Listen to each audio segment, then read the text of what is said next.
الدنيا كالسماء، وهنا مغزى المقال. الدنيا كالسماء، تراها صافية وتارى يعتريها الغيم، ولكن لا تنبت الأرض حتى تتعكر السماء بالغيم ويسقط المطر.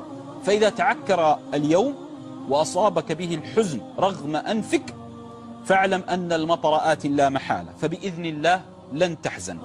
الدنيا ليست للخلود، والنقص فيها مكتوب، وكل يدعي الكمال، ولو كمل بشر لما ماتوا.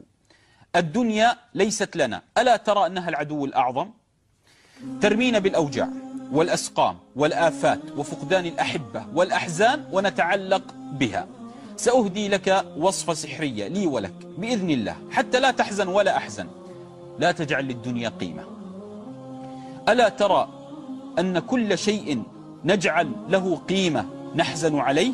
من منا وقع في الحزن على عود كبريت فقده؟ من منا حزن على درهم ضاع منه؟ ما ليس له قيمة في القلب لا يحزن عليه القلب. إن الحزن يعترينا بسبب اهتمامنا بأشياء فانية، بسبب تعلقنا، نحصر السعادة بكل شيء. لهذا حتى لا تحزن لا تجعل لشيء من أمور الدنيا لها قيمة. نحن للأسف وأنا معكم نحزن ويصيبنا الحزن على فقدان متاع الدنيا أكثر من فقدان الحسنات. إن العدو لا يطمع بأرضك إلا إذا رأى فيها منفعة، والشيطان لا يطمع بقلبك إلا إذا رأى فيه منفعة لآخرتك. الشيطان والدنيا لا يطمعان بالقلب الخرب، بل يتسلطان على القلب العامر بأمور الآخرة.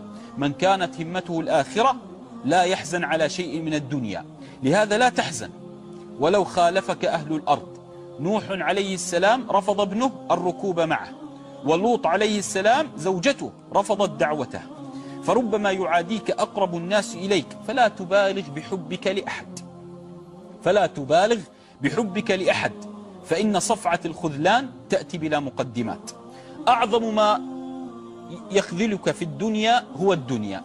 كم من رجل تعلق بماله فهلك بسببه، وآخر تعلق بملكه فانقلب ضده، وآخر تعلق بابنه فابتلي بعقوقه.